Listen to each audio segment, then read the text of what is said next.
Hello, everyone, and welcome to C-Suite Talks. We speak with industry leaders, introducing you to some of the most interesting people and businesses today. We're focused on women, money, and power, as well as diversity in all areas. Welcome to C-Suite Talks. I'm Beth Hilbing, co-CEO of C-Suite with And I'm Dianne Gubin, co-CEO of C-Suite, and we are so delighted to be on LinkedIn Live today. So thank you for streaming in. This week we are speaking with Susan Levin. Susan is president of Dialogue for Solutions. She is a global facilitator, coach, trainer, mediator, and organization development practitioner with over 30 years of experience. Susan's worked with thousands of employees in a variety of organizations in the US, as well as in more than 40 countries. So welcome, Susan. We're happy to have you here today. Thanks yeah. so much, Diane and Beth. Good to see you. Good to see you too. So tell us about yourself and how your career and your journey has led you to where you are today. Yeah, because you don't grow Sure. up saying, I want to be a coach. All of a sudden you become one, and I know people swear by you. Well, thank you. Yeah, I turned 30, and that was a pivotal time in my life. And I saw that there were people who were making a living being independent and freelancing.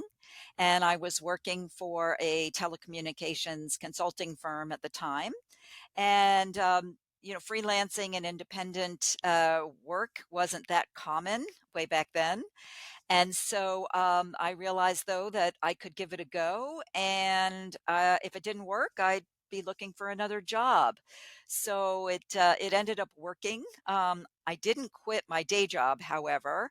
And what I was able to do was get one client that was a client in the same telecommunications industry and put on conferences and publications and such. And so I worked with her while I still had my full-time job. And 34 years later, I'm still being an independent global consultant. And so eventually I went from organizing conferences, and then I did writing and editing, and eventually to facilitating, coaching, mediating, training, and organization development services, which I'm doing today. Wow. So your side hustle became your full-time career. We love that. Beth and I were just talking about that. That's So you've interesting. worked with companies all over the world. What are tell us about like a complex coaching or organizational development situation that you had. Yes. So one of them that was complex for me was the first time I coached in another language. So I speak Spanish conversantly, not Oh, necessarily fluently, but this person wanted to be coached in Spanish, and she was patient with me. And we had our sessions, and she achieved her goals that she wanted to get done in coaching. And so that was a great experience for me. And I also had a time when I was coaching a director and his deputy director, and they just did not get along. And mm, so while I was coaching them individually, I was asked to try to help them reconcile and find common ground. And so we did. We had several sessions, got together, and I used a mediated approach whereby each person had a chance to speak from their perspective of what the issue was. And then I constantly asked them questions about, well, what can work? How can they come together and find common ground? And eventually they did, and it improved the working relationship. And I'm sure, as you can appreciate, that's not just a one-time situation. So we had to have follow-up conversations, and each of them had to make a commitment and ultimately be accountable to each other to work through so Is there psychology that you need to throw in there as well. it. right? Well, So yeah. is there a particular department or niche that you have even within an organization? Well, I'm an independent consultant, which I've been for all these years. And I also am an expert in conflict resolution. So I'm a certified mediator, I teach a graduate level class at Columbia University on the complexity of conflict and change management. So I would say that's one of my expertise. And so really it's about, looking at what are people's needs. And if you think about, drawing a Venn diagram, one person's needs, the other person's needs, and where's the intersection? So that's the common ground that we strive for and really hope that both people will be able to compromise and come around. Needless to say, a mediated approach doesn't always work. Mhm. Um, but it's certainly something that we come to, and hopefully the people are involved are learning something from the process just by virtue of trying to be creative in coming up with some solutions to the problems that they're involved with. Oh, that's fabulous. So I was reading Thank through you. your history and your bio, and I saw that you're particularly passionate about advocating for women and girls across the globe. And I'd love to know more about your actions and activities in that space and what you're passionate about. And so would our Sh- audience, I'm sure. Sure, absolutely. And given, the mission and purpose of C-suite, right? So Exactly. For sure. yes, there's alignment. That's great. Well, one project I was working on was after the war in Bosnia. And I worked with an organization called Women for Women International, which was also working with the Grameen Bank. I don't know if you're familiar or your listeners are familiar. The Grameen Bank was one of the first microcredit loan organizations and started in Bangladesh by a professor who was asked by a woman off the street if she would loan him some money. Oh, And, he said, yes, of course. Yeah, I'll give you some money. I don't expect it back. She said, no, I will repay you. I promise that. And she ended up doing that. She oh, repaid great. him the small amount of money that he gave her. And it gave him an idea to start this organization because the research shows that women are reliable borrowers. They will pay back their loans at about 96, 98%. And that's what this project was all about. It was starting a microcredit loan program for women in war ravaged Bosnia after the war because they just didn't have much at all there. So the loans were to help them start cafes, or they would buy chickens to sell eggs in the market, or they did handicrafts and crocheting, which they could also sell. And so, as part of that project, we went into the villages, Mm, household by household, to see if we could get women involved. And of course, they needed to ask permission from their husbands because that's the right. culture. Mhm. And eventually, we got a pilot group together of about 20 women. And part of what I was doing was recognizing that in a situation like that, where each person is responsible for everybody's loan, so if one person defaults, the whole the whole group has to pay it back. There can Wow. be some conflict, yeah, that arises from that. And so as a result, we talked about some ways to solve potential problems that could come up. And so that project was very successful. There's been more than 200 borrowers that have been involved. And Women for Women International works around the world, mostly in conflict ridden places. And then they also pair up American and Canadian women with providing funds and letters to women Mm. who are in these very difficult um, war ravaged countries. So it's a wonderful organization, and I was really pleased to be part of that. Wow. Well, Are you thank you. still involved? Yeah, fabulous. I still give funding Mhm. to them as donations, and definitely support their continued work. Right. And you work with other women's groups too, like Women in Government Relations and the Gender Practitioners Collaborative. What are those? And how do Yeah, you support so them?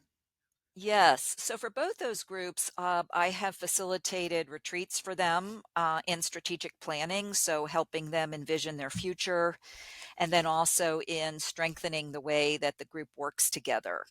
So, Women in Government is a nonpartisan professional society for those who have responsibilities and interests in the field of government relations and public affairs.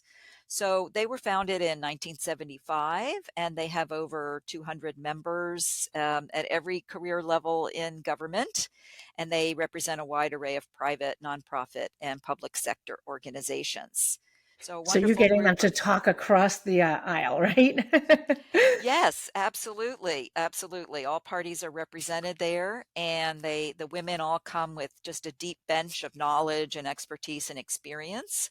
And my programs are always very engaging and interactive with movement.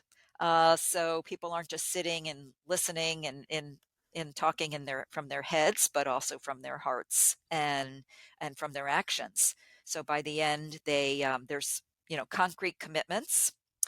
The Gender Practitioners Collaborative, it's an informal group of US-based gender advisors and gender experts from international development and humanitarian organizations. And they really want to promote the practice of gender equity and equality, which they work on by mainstreaming that within their organizations. And they come up with standards that organizations can use by which they're monitoring their level of gender equity. So both really good Wow. and important organizations. Wow. That's Amazing. Mhm. amazing. So Yeah. part of your philosophy is to focus on people's strengths at work. Why is that? Which I think is great, but why? Well, we all have many strengths and areas of expertise and experience. And what I find is when I ask about that in organizations, and both for individuals and the collective company, people get energized and motivated to even identify that, learn about that in others, and then think about it organizationally or in their teams or offices, because in any system, there are always things that are working. And so, really focusing in on that leverages that ability to then tackle the problems. So, interestingly, people who are able to use their strengths at work are at least 6 times more engaged in their work. And that's according to a book called Strengths Finder by Tom Rath, which is published by the Gallup organization. And they have researched this. They have an assessment called Strengths Finder, which millions of people have taken over many years. And so they have really dug deep and put together this research and looked at the algorithms and created this assessment, which has been modified over time. So they define a strength as talent, natural ability, which times investment of practice and time. And it's much easier to improve your strengths than it is to focus on your weaknesses or areas to improve. The Oh, acceleration rate of that is just so much better, even though we, right. we tend to be focused on the what's not working or what's broken and what do we have to fix, which isn't to say we don't pay attention to that. We just come at it by leveraging strengths and abilities. And therefore, we have so much more momentum and motivation to use to get at those situations. Well, and to balance it off of each other, right? Um, like even like my husband and I did that. So we try to use each other's strengths in a positive way to get more done, right? So, which is That's That's good. excellent. awesome. But at Yeah. Beth at work, have you had that opportunity too, since you've had, larger teams Yeah. reporting to you to look at Yeah, people's very much strengths and so. yeah. Yeah. Yeah. Yeah. That's I have fantastic. noticed though that there used to be such a heavy focus on testing, all Hmm. the different, and Discs I've and noticed stuff some of like that's that. gone Yeah. away. Have you seen that, Susan, that they're not doing all the Meyer-Briggs testing as much, or are you seeing the opposite in corporate America? Yeah, I actually I see a fair amount of that, because I think those assessments, while they in some ways tell us what we already know, we don't necessarily know that about the other. And so it does provide, an external researched and proven way to figure out then, okay, so what are the styles of the people I'm working with? And therefore, what do I need to adapt in my own style? Because that's the only thing I can really control in order to best communicate, maybe have those difficult conversations we might need to have and be able to be more productive collectively, so that we don't get stuck in some of those conflicts that really prevent us from getting the best results we can. Right. Right. So, They'll be yeah. able to reflect on it too, right? Right, To grow. exactly. Yeah. Right. And so, what tools do you use? Like, how do you put that in place within the environments you work with? The strengths. Yes. So I would use the Strengths Finder often because I think that again, what that results in is everybody gets their top 5 strengths out of a possible 34, and they're pretty broad. I mean, they're about you're a learner, or you're a collaborator, or you're a researcher, and then having exercises about okay, how do you apply those to your job? And I have created a tool that's like a matrix where everybody involved in, say, a retreat that I'm doing or meetings would complete this. And so they'd have in one column their top responsibilities. Then they'd have their strengths and the experience and expertise they bring that they apply. How do they apply that to their top responsibilities? And then another column would actually ask them, so what areas of the work that the office does are you interested in and you don't get to do very much of, but you'd like to be more involved in? Mm. And that really helps supervisors and managers and directors see where people's interests lie, which can help for their professional development. And as they have new assignments come up, they can then best know who could we give this to and how might I allow for people to play to their strengths more often by knowing it in advance. Have you had resistance Yeah, from I was people? wondering the same thing. Yes. Well, it's so interesting. The first time it came up, I was actually surprised. But what happened was when I was encouraging this group to use the Strengths Finder and then talk about their strengths, write them down, get them up on flip charts around the room. And then one exercise I do that I think is really a way to build confidence is people will write additional strengths they see of that person anonymously, either on Okay. post-it notes or on the charts. And so then people end up with a chart full of compliments about how people see their strengths. So starting that in this particular group, there was a person who said, but now wait a minute, this feels like I'm boasting. This Well, feels like, yeah, where's the humility? And my response to that is, well, first of all, you've been asked to do it, and everybody's been asked. So it is a little unusual to even be asked that. And then it's really not necessarily bragging when you are just stepping fully into who you are. It actually helps you be your authentic self even more. And so after that conversation and then getting into that activity, I think she saw it a very different way. okay. That's Yeah. really interesting. That was good. That was a good way I- to put that Interesting. forward. So you come in and then Yeah. you go, and then how do they maintain it? Or do they have How to do you keep calling you to do maintain new it? strengths? Right. How do they keep it moving? Because I know Yeah. myself, I can remember when we took the test and we were, Hmm. the 4 acronyms or whatever, we had it in our cubes and all that, and then it kind of Uh-huh. dies. So, how do organizations keep it moving? Yeah. Yes, I think that you have to be intentional and strategic about that, Mm. right? So if you've got these tools like the matrix I mentioned, or you've got, the results of your strengths finder, there's also another one called strengths insight, insight inventory. There's some other, assessments out there. I think you just bring it back. I was working with one group where it was a leadership team in this business, and they actually brought their name cards to every leadership meeting with their top strengths uh, typed on Oh, their name card. Wow. And during some of the meetings I was at, I heard some people say, one person said, "Hey, you're really using your strength of this when you are making that kind of comment." And so they just continually used it till it became ingrained. I think probably they know each other's strengths by heart now, Wow. actually. Wow. So I thought that was a really, really useful and great way to make it sustainable over time. so how do you advise someone to use their strengths as they're interviewing? To not sound boastful, but to put it in a way that helps them in the interviewing process. Well, it's interesting, Beth. One thought I had on using, say, even the results of the Strengths Finder or quoting people who have complimented you for something you've done as Mm, a way to even bring that into an interview. So it isn't even you saying it about yourself. It's, well, here's what's been said about me, or here are my top 5 strengths and here's how I use them.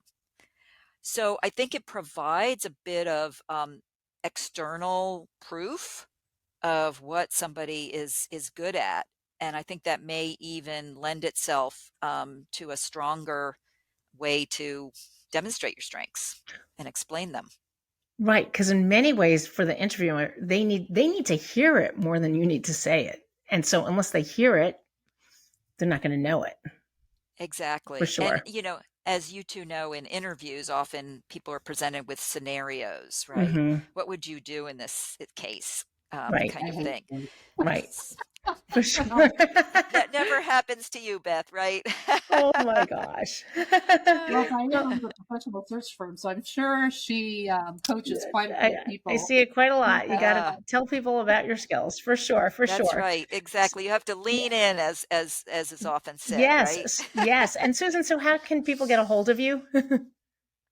Oh, well, my Yeah. company is Dialogue for Solutions. So I am S Levin, Levin at Dialogue, DialogueForSolutions.com. It's a long one, but it means it means that I really guide people to find their own wisdom and strengths and knowledge to resolve their problems. And so Gr- what all, before we get into the wrapping Yeah. it up, but what are all the services you provide? So I provide one-on-one coaching as well as team coaching. Okay. I find that if you can do that in conjunction, it's really powerful because it's important for people to be self-aware and improve the way they see things and also to identify their goals. And, as coaches, we can help people be accountable to themselves. And we do all that not through telling them what to do, but asking lots of questions that brings out that inner wisdom and that knowledge.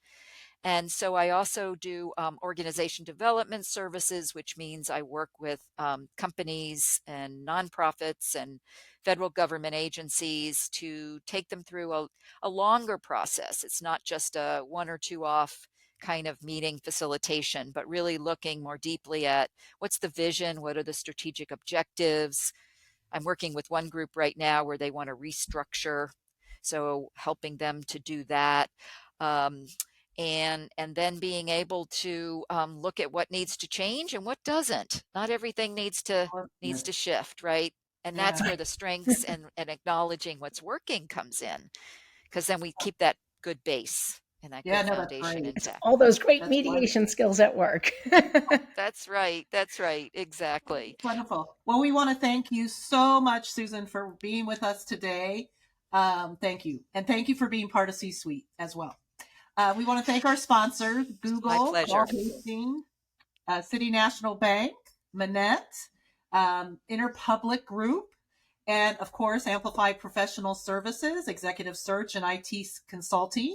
And thank you for listening. And Diane, you want to wrap us Yeah, up? thank you for listening. We appreciate it. Hit the subscribe button, please, on Apple, Spotify, and anywhere you find your podcasts. Please leave us a review, a good one. We'd love to hear from you. And of course, follow us on social media. We're all over LinkedIn, Twitter, Instagram, and Facebook. And send us an email. Beth, I'm giving them your email address, Beth at csweet.org, and check out our website. We're always looking for new members. We welcome you and come join the journey we're taking.